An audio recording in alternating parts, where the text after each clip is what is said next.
नमस्कार, मैं सरोज साहू। मैं आपको अपने चैनल सरोज साहू टॉक्स में स्वागत करता हूँ। आज हम फिर शिशु अधिकार व चाइल्ड राइट्स के बारे में बात करने जा रहे हैं। चाइल्ड राइट्स का ये आखिरी वीडियो है, 5वां वीडियो है, यह आखिरी वीडियो है। इस वीडियो के बाद हम इस बारे में बात करेंगे या नहीं, इस पर ये डिपेंड होगा कि आप इस पर कमेंट क्या करते हैं। इस पर आप इन्वॉल्व कितना होना चाहते हैं। अगर आप इन्वॉल्व नहीं होना चाहते हैं, अगर आप कमेंट में नहीं आते हैं, अगर सिर्फ लाइक मार के छोड़ देते हैं, तो जस्ट जो जितना कहा मैंने वो काफ़ी कह दिया। अगर आप इसको बढ़ाना चाहते हैं, अगर इसका सोर्स को आप ज़्यादा लोगों तक लेना चाहते हैं, तो लाइक कीजिए, शेयर भी कीजिए। तो हम कहाँ थे चाइल्ड राइट्स में? हम वहाँ थे कि बच्चों की जब अधिकार के ऊपर आता है, सरकार क्यों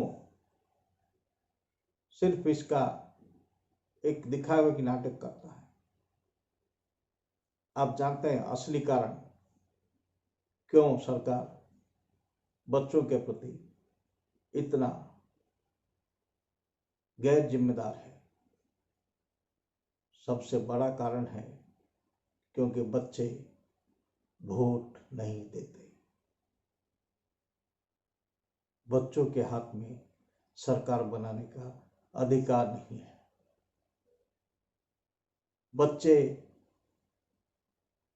लेकिन बच्चे एक चीज कर सकते हैं।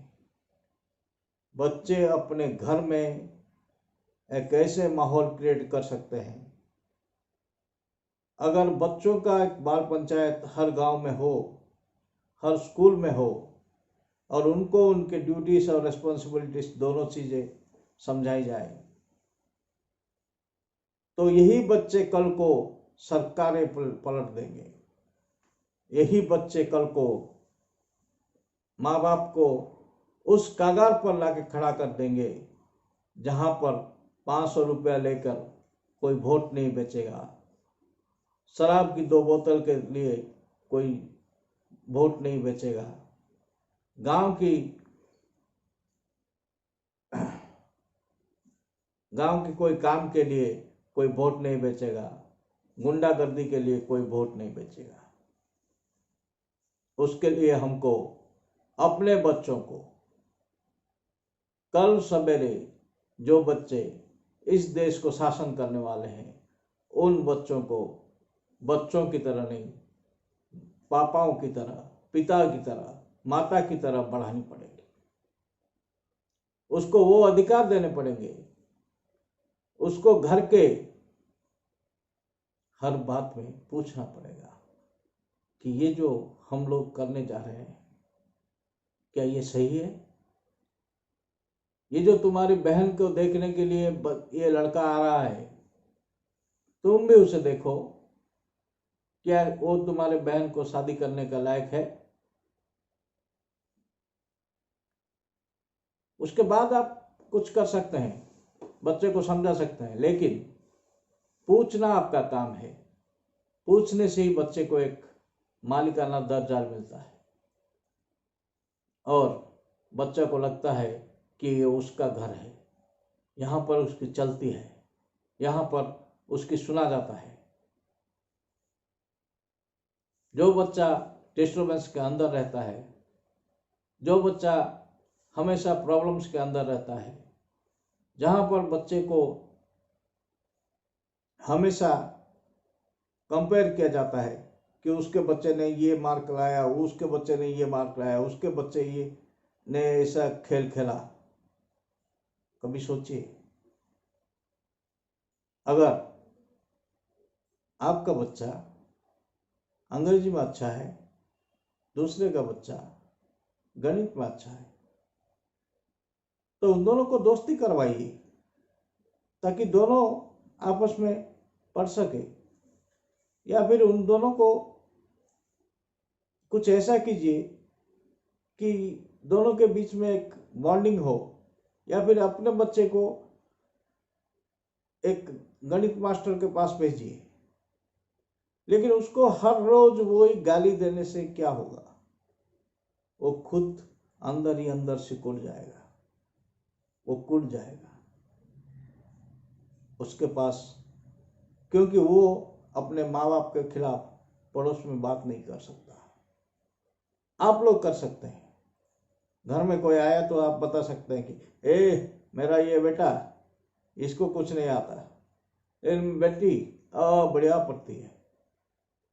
ये एक बहुत बड़ा चेंज आया है भारत में। आजकल बेटे को कम तरह आंका जाता है और बेटी को बेहतर आंका जाता है। पहले ऐसा हुआ करता था, बेटी जितना भी अच्छा हो उसको कम तरह आंका जाता था, और बेटा जैसा भी हो उसको बेहतर आंका जाता था। तब क्या हुआ?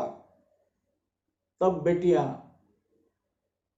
अपने बच्चे को अच्छे से पढ़ा नहीं पाई, अच्छे से बढ़ा नहीं पाई। उन्होंने भी वही किया, अपने बेटियों को कम करके आंका और बेटों को बड़ा करके आंका। लेकिन जब सोलो फैमिली होना शुरू होगा, जब माँ बाप और बच्चे 3 लोग होना शुरू हो गए, जब ये फैमिलीज टाउन्स में और मेट्रोस में पलायन करना शुरू हो गए और उनके घर में बस एक लड़की होकर बंद हो गया, तब माँ बाप को मालूम पड़ा कि एक बेटी भी बेटे जैसा हो सकता है।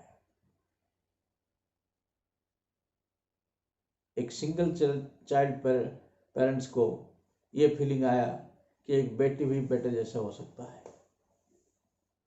लेकिन उसके पहले भी तो यही था, नहीं था? फिर भी भारत में हमेशा ये एक नियम रहा है कि यहाँ एक बेटा को प्रेफर किया जाता है, और इसका कारण है, इसका एक बहुत पुराना और सॉलिड रीजन है। इसको किसी गलतफहमी में मत रहिए, क्योंकि पहले जमाने में जब बेटी 15 या 16 साल में घर छोड़ के चली जाती थी तो बहुत दूर जाती थी, उसकी शादी कर दिया जाता था, और इतना ट्रांसपोर्टेशन भी नहीं था, तो वो उस घर में जाके उस घर की बन जाती थी। तो यहाँ पर माँ बाप के पास एक बेटे की जरूरत होता था।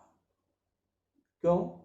क्योंकि इनके घर के ख्याल रखने के लिए, इनके घर को चलाने के लिए, और सबसे बड़ा बोझ था कि माँ बाप जब मरते तब उनके मुंह पर आग रखने के लिए एक बेटे की जरूरत पड़ता। वो चीज आजकल बेटी भी कर सकती है, और तब भी बेटी कर सकती थी। लेकिन आप एक प्रैक्टिकल प्रॉब्लम देखिए, बाप मर गया, हठात मर गया, एक आदमी चलते चलते बेटी के घर गया, उसको 1 दिन लगा, वापस लेकर आया, एक और दिन लगा, तब तक तो उसको मर शरीर को घर के अंदर रहने नहीं ले गए लोग, क्योंकि घर में अगर मुद्दा हो तो आस पड़ोस वाले खाना नहीं खाएंगे। इसलिए एक बेटे की चाहत रखते थे लोग, और इस बेटे की चाहत को जब कुछ लोगों ने समझा नहीं, कुछ लोग उसको मिस इंटरप्रेट कर गए, 5 बेटियां जन्म हो गई, उसके बाद एक बेटा जन्म हुआ। एनीवेज, क्यों हम मिथिक्स उसके ऊपर, ट्रेडिशन के ऊपर क्यों जाए हम? हम फिर से वापस आते हैं चाइल्ड राइट्स के ऊपर। चाइल्ड राइट्स में जब आप अपने बच्चे को सफिशिएंटली दिखाते हैं कि कौन सा करियर उसके लिए सिर्फ सूटेबल होगा, उसके टैलेंट को आप क्लासिफाई करते हैं, खुद करते हैं या फिर किसी काउंसलर के पास ले जाकर उसको क्लासिफाई कराते हैं और उसको उस लाइन में छोड़ते हैं क्लास 7 के बाद। लेकिन ये क्लास 7 के बाद आप खुद नहीं कर सकते, क्योंकि यहाँ पर है ना एक बेंचमार्क, क्लास 10th में कितना आया, +2 में कितना आया, +3 में कितना आया, MA में कितना आया, और MA के बाद बेकार कैसा हो गया। ऐसा है ना, ऐसा ही है। लोग पूछते हैं बहुत कहानियां, आज आपके घर में क्या तरकारी हुई, ना हमारा मटन हुआ। ये नहीं पूछते कि एक दिन में 600 रुपये का मटन कैसे, कहाँ से अरेंज किया, इतना पैसा कैसे आया, ये नहीं पूछते। हाँ उनके घर में मटन हुआ, ये बोलने के लिए बोलते हैं। इसलिए अपने बच्चों को दूसरे क्या बोलेंगे ये सोचकर उसके उत्पीड़न मत कीजिए। वो क्या चाहता है, किस चीज में उसका मन लगता है और कौन सी चीज उसे मजा देगी, क्योंकि जो काम हम जिंदगी के लिए करेंगे, जीविका के लिए करेंगे, अगर उसमें हमें मजा आती होगी तो वो काम हम सारी जिंदगी करेंगे, फिर भी हमको बोर नहीं होगा। यही है शिशु अधिकार, यही शिशु अधिकार है कि आप शिशु को समझें, बच्चों को आप समझें और समझकर उसको वो चीज दें जो उसे चाहिए। ना कि आप क्लास 10th के बच्चे को 2-4 चेस बोर्ड ये वो लाके फेंक दे उसके मुंह पे और शिशु अधिकार हो गया। ऐसा नहीं होता शिशु अधिकार। और सबसे बड़ा शिशु अधिकार, दूसरे के शिशुओं को रेस्पेक्ट देना। अपने बच्चों को जो नहीं सिखाते, उन लोगों का बच्चे आखिर में बर्बादी होते हैं। जो लोग नहीं सिखाते अपने बच्चों को कि दूसरे के बच्चों को बुली करना ठीक नहीं है, जो लोग नहीं सिखाते अपने बच्चों को कि दूसरे के बच्चे को कमेंट करना खराब है, जो लोग नहीं सिखाते अपने बच्चों को कि दूसरे के माँ बहन को देखना और गलत नज़र से देखना बुरा है, उनका बच्चा कभी कभी सूली पर टांग दिया जाता है, कभी जेल के अंदर सड़ जाता है, कभी फरार मुजरिम हो जाता है, कभी क्या कहूँ, वही हो जाता है जो उनके माँ बाप ने नहीं सोचा होता। तो इसलिए माँ बाप की ये कर्तव्य है कि हर बेटे को सिखाए कि औरत की इज्जत क्या होती है, अस्मत क्या होती है, उस पर हाथ डालना अपनी माँ बहन को बेइज्जत करने जैसी होती है। और जो लोग ये मजाक करते हैं, उन मजाक का क्या, उन मजाक का रिजल्ट क्या आता है। इसलिए अब भी टाइम है, जब जागो तब सवेरा है। आप लोग अगर इस बारे में ज़्यादा बात करना चाहते हैं, अपना राय रखना चाहते हैं, मेरे ओर से और बात सुनना चाहते हैं, तो कमेंट बॉक्स में इसके बारे में कमेंट कीजिए। जो आपके मन में है सब लिखिए, क्योंकि मैं हर किसी के मत को प्राधान्य देता हूँ और मैं उसका जवाब देने की कोशिश करूँगा वीडियो के थ्रू।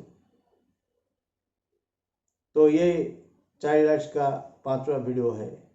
इसके बाद चाइल्ड राइट्स यहाँ पर रुक जाएगा और दूसरे वीडियो में हम लोग फिर से बात करेंगे। मेरे इस बातों को इतनी देर तक सुनने के लिए आपको धन्यवाद। अगर वीडियो पसंद आई है तो लाइक कीजिए, अगर इसे दूसरों को शेयर करना चाहते हैं तो शेयर कीजिए। चैनल अगर पसंद आया है तो सब्सक्राइब कीजिए और घंटी को दबा दीजिए। शुक्रिया, थैंक यू।